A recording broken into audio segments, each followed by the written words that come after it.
The 2018 Mercedes-AMG GLC63 Coupe. The GLC Coupe is a baby in Mercedes lineup, featuring a hatchback body with raised suspension to go with a 241 horsepower engine and all the luxury features one has come to expect from German vehicles.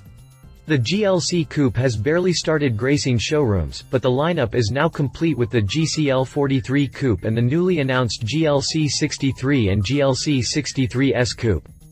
Powered by an AMG 4.0-liter V8, you can stare down the competition with either 476 horsepower in standard form or 510 horsepower in S form.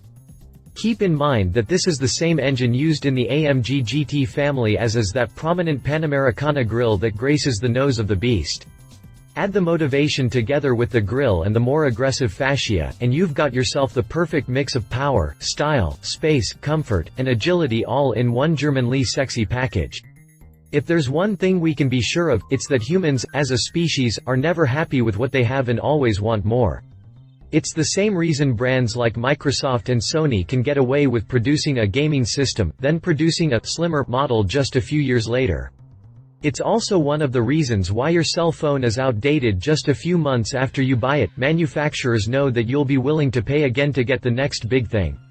Getting back on topic, that's also why the world now has a handful of coupes that ride on SUV suspensions like the Mercedes GLC Coupe, the F-Pace, and the Porsche Macan, the latter of which both compete with the GLC Coupe in one way or another.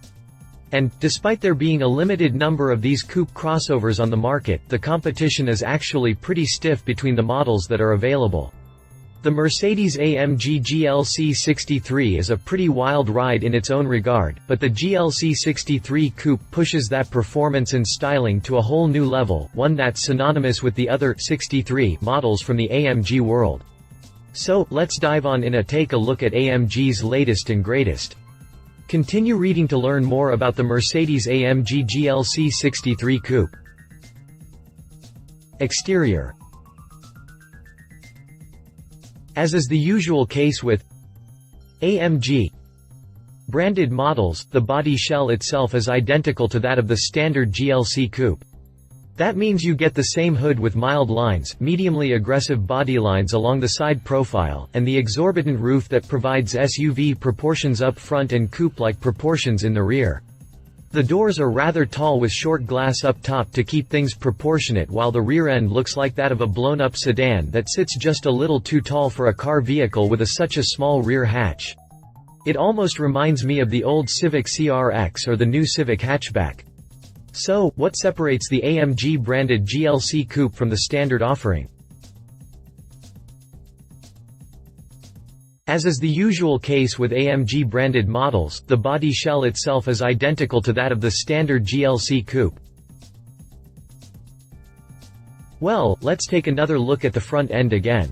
First off, the most noticeable thing is the Panamericana grille up front that takes the place of the standard AMG grille. Previously reserved for the AMG GT line of whips, the vertical and chrome slats accent the Mercedes emblem nicely and add to the overall look of height that Mercedes was going for with this overgrown and jacked-up coupe. You get the same headlight lenses as you do with the non-AMG model, but down below a new fascia gives the GLC63 its own unique look. Instead of having an insert that surrounds the air dam and a standalone vent in each corner, an insert in the fascia that looks something like a mustache with curved tips carves out a slightly larger air dam and more upright vents. Those corner vents are linked together thanks to the design of the insert. The lip down below adds just a little more character. When it comes to the side profile, you won't find a lot of change. However, the GLC63 does get a new set of side skirts to match that front lip. It also comes standard with 19-inch, light alloy, 10-spoke wheels as standard equipment. These wheels come finished in titanium gray and measure 8 inches wide in the front and 9 inches wide in the rear. The GLC63S gets 20-inch, 5-spoke units that are finished in titanium gray and measure 9.5 inches in the front and 10 inches in the rear. You can also opt for the optional 21-inch wheels on both GLC63 models, but that'll surely set you back a few extra grand. The most noticeable thing is the Panamericana grille up front that takes the place of the standard AMG grille. Around back, the most dominating feature is that new diffuser unit with twin, dual exhaust outlets finished in chrome and the light chrome strip in between. The rear fascia itself is identical to that of the standard GLC Coupe, but the taillights get a clear lens, and the rear hatch gets a new lip that's finished in the same black as the front lip and side skirts. If you can get past the awkwardness of the tall rear end and short rear glass, the GLC63 and GLC63S really are an attractive pair. Before we move on, though, let's talk a bit more about options. AMG's Performance Studio offers plenty of extras if you really want to make your GLC63 stand out in the crowd. First off is the AMG Night Package, which adds on a bunch of black trim elements as shown in the pictures above. It's a nice addition, and it includes tinted windows in the rear to go with those chrome exhaust outlets and chrome trim strip on the diffuser. You can also opt for the exterior carbon fiber package that includes a few carbon fiber trim pieces, your choice of 20 and 21-inch light alloy or forged wheels with 2 different color choices and some extra additions to the interior that we'll talk about more a little later. Exterior options. The competition. When it comes to competition, there aren't too many coupe-like vehicles rolling on SUV suspension. But there are a few, and a couple of the most prominent ones are the Jaguar F-Pace and the Porsche Macan Turbo. When it comes to the F-Pace, the real competition for the GLC63 Coupe will be the Jaguar F-Pace R. It, like the GLC63 Coupe, has only been seen in prototype form, rocking a ton of camo.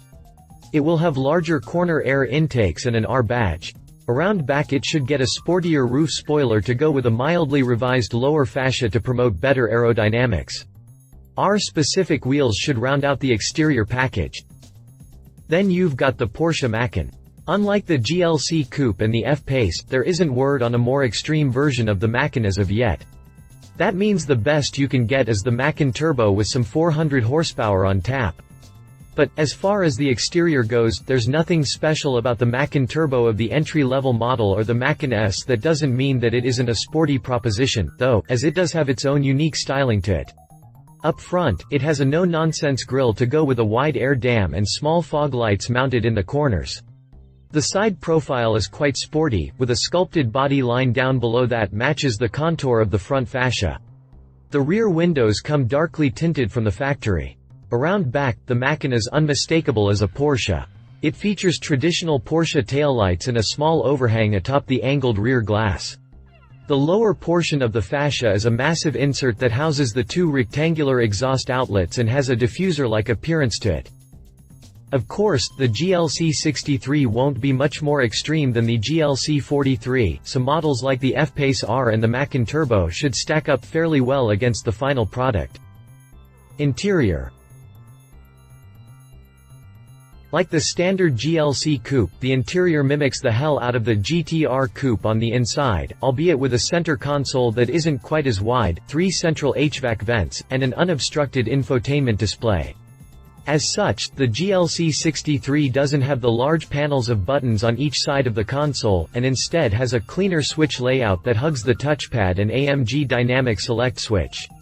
It's a cleaner look, really, and beneficial for the GLC as far as interior space goes. Sports seats come as standard equipment in the GLC63 and offer outstanding support.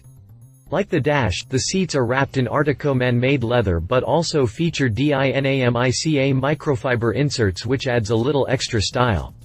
Like the seats, the dash gets white contrast stitching. Meanwhile, the trim inserts on the dash and door trim panels are replaced by aluminum trim for a more upscale but industrial look that somehow works really well inside this cabin. The interior mimics the hell out of the GTR Coupe on the inside, albeit with a center console that isn't quite as wide, 3 central HVAC vents, and an unobstructed infotainment display. If you opt for the GLC63S Coupe, you'll get a performance steering wheel that's wrapped in Nappa leather, AMG badges on the front head restraints with leather accents, and an AMG instrument cluster that features red backlighting. Outside of these few things, there's nothing else that separates the GLC63 Coupe from the standard model, but if you dive into the options pool, you can customize the interior a bit more if it really suits your personality. The AMG Night package doesn't offer much for the interior, but going with the AMG Performance Studio interior will get you a number of interior extras that include carbon fiber trim, more Artico leather, and a two-tone interior layout, among other things. Competing designs. The F-Pace R should feature a more upscale cabin compared to the standard model but will maintain a lot of the basic design features, including the weird wall that pretty much blocks the passenger from accessing the infotainment system. Then again, some would argue that you never play with another man's radio, so maybe it's not that bad. Upgrades to the F-Pace R's interior should include performance seats with extra support that are wrapped in premium leather. The headrests should get R logos, while the seat bolsters will likely be inflatable for adjustable support. The seats and steering wheel should get built-in heating as standard equipment, while all of that leather will be held together by contrast stitching in ivory, red, or firesand. We also expect the interior to feature R-specific graphics for the infotainment system and a 770-watt sound system from Meridian. An updated instrument cluster isn't out of the question, but that may be a bit of a reach at this point. If you're considering the Macan Turbo, it might not have that AMG or R twist to it, but that doesn't mean it's not noteworthy. See, Porsche actually nailed the cabin in the Macan, and it's really a nice place to be. First off, you can have an all-black interior or a two-tone interior. My personal favorite is black and red, but there's also black and white, which provides an oddly pleasing contrast. The steering wheel is comparable to that of the 918 Spider and is primarily carbon fiber with a little bit of leather. There's a 4.8-inch color display inside the instrument cluster to go with the Porsche communication management system that is slightly recessed into the center stack. The Macan comes standard with a 300-watt, 16-speaker, Burmester sound system with a Class D amplifier, but a Bose system with 545 watts and 14 speakers is also available. Drivetrain. In standard from, the GLC Coupe comes with a 2.0-liter 4-banger that's good for 241 horsepower, 273 pound-feet of torque, and a 6.4-second sprint to 60 miles per hour. Meanwhile, the Mercedes-AMG GLC43 gets an AMG-enhanced 3.0-liter V6 that's good for 362 ponies, 384 pound-feet, and a 4.8-second sprint to 60 miles per hour. Even that 3.0-liter isn't enough for the GLC63, though, so AMG decided to go with the same 4.0-liter, biturbo, V8 that's found in the AMG GT lineup. In the case of the GLC63, however, it delivers 476 horsepower and 479 pound-feet of torque and can get the non-S model up to 60 miles per hour in 4 seconds flat. If you go with the GLC63S, you'll get the same engine, but it's tuned to deliver 510 horsepower and 516 pound-feet of torque, enough to get the S up to 60 miles per hour in 3.8 seconds. Both models top out at 155 miles per hour, which, as you probably already know, is an electronically limited top speed. Both models come standard with the same transmission that debuted in the Mercedes-AMG E63 4MATIC Plus, an AMG 9-speed with a wet clutch coupling mechanism that helps save weight and provides better response overall. AMG 4MATIC Plus all-wheel drive is standard equipment and offers up variable torque distribution for the best possible handling on just about any road condition. AMG Dynamic Select is available with the usual driving modes, but the GLC63S also gets a race setting to tunes everything for the absolute best performance. Under the body, you'll find a new AMG suspension system with a 4-link design up front and a multi-link setup in the rear. The 3-chamber air suspension system offers up continuously variable damping and can bring a bit of smoothness to rough roads or keep things chilled out when cornering hard. The system is adjusted automatically based on what drive mode is selected and will automatically harden up to cut down body roll under heavy pitch changes. All told, the GLC63 offers up a combined fuel consumption of as much as 22.84 mpg while the GLC63S offers up 21.98 mpg. Competing performance. Macan engine. Making things even more interesting is what the competition brings to the table. Starting off with the least powerful in the mix, the Porsche Macan Turbo is worthy of consideration but doesn't quite float the bill if your primary concern is power. The Macan Turbo makes use of a 3.6-liter V6 that has a pair of turbochargers and direct fuel injection. Power output is limited to just 400 horsepower and 406 pound-feet of torque. It does have all-wheel drive as standard equipment, which helps it to his 60 miles per hour in 4.6 seconds. Opting for the Sport Chrono package will get you to the same benchmark in 4.4 seconds. Top speed is said to be 164 miles per hour, and shifting duties are handled by a 7-speed dual-clutch transmission. This isn't that bad at all, but it's not quite up to par with what we expect from the GLC63 Coupe. Moving over to the F-Pace R, we have no idea what will really be stashed under the hood, but Jag could go with a supercharged 3.0-liter V6 or a slightly detuned version of the 5.0-liter V8. In current form, that V8 offers some 550 horsepower and 502 pound-feet of torque, so this engine could be reserved for the F-Pace SVR, which would be an excellent competitor for the GLC63 Coupe. Either way, we expect the F-Pace Type R to produce somewhere in the neighborhood of 460 horsepower and 420 pound-feet of torque when it makes its debut, but Jag could really push the envelope and go closer to 500, still leaving a decent gap between the R and the SVR. The F-Pace R could hit the 60 mph sprint in anywhere between 4.1 and 4.6 seconds with top speed electronically locked at 155 miles per hour. Either way, that's a lot of power and a quick burst of speed for something that doesn't linger an inch or two above the ground. The Macan might not be quite as powerful, and the F-Pace R could decimate even the GLC63 Coupe if done correctly, but for now, the only model actually in production is the Macan Turbo. So, if you don't want to wait, the Macan Turbo is your best bet for now.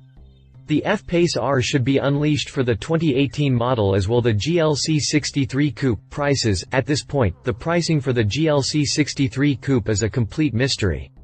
We do know that the GLC43 carries an MSRP of $59,650 for the 2017 model year, so expect to pay at least $80,000 for the GLC63 Coupe and even more if Merc comes out with the GLC63S. For reference, the F-Pace R is expected to retail for around $75,500 and the Macan Turbo can be had for $76,000 in base form or $86,445 with the performance package. Mercedes-AMG will start taking orders starting in June of 2017 and will initiate market launch in September of 2017. Official pricing will be announced when the order books open, so check back soon for updates. Competition: Audi SQ5. The reason I haven't discussed the SQ5 up until this point is because it is dramatically underpowered compared to the GLC63 and the other models we've discussed. To be more specific, the SQ5 can only be had with a 3.0-liter V6 that delivers 354 horsepower and 346 pound-feet of torque. It takes 5.1 seconds to hit 60 miles per hour with top speed limited to 155 miles per hour. It does offer decent amenities, however, including things like a panoramic sunroof, keyless start, dynamic steering, Audi Connect, and a Bang & Olufsen sound system with 14 speakers and 505 watts of power on tap. Pricing for the 2017 SQ5 starts out at $53,300 for the Premium Plus trim with the Prestige trim commanding $60,800. With that said, it's obviously not as powerful as the other models we've discussed here, but it also comes at a significantly lower price. Read more about the Audi SQ5 here. Conclusion: the GLC63 Coupe will surely be a big hit among AMG fans, and now that Merc is about to unleash the GLC63 and GLC63 Coupes, it will be the icing on top of the cake. Sure, the models will be expensive and aren't for everybody, but the GLC63 will offer a lot more oomph and get up than the GLC43, which is exactly what we all want. I still wish that AMG would do more, maybe add a more aggressive spoiler and a better looking body kit. Even a slightly more aggressive hood would display the car's performance prowess. Compared to models like the F-Pace R and the Macan Turbo, the GLC63 just might have its work cut out for it in one way or another. What do you think? Love it. More powerful version of the GLC could come in S form as well. Leave it. AMG could do more to make the 63 stand out. If you liked this video, please share your thoughts in the comments below and don't forget to hit the subscribe button.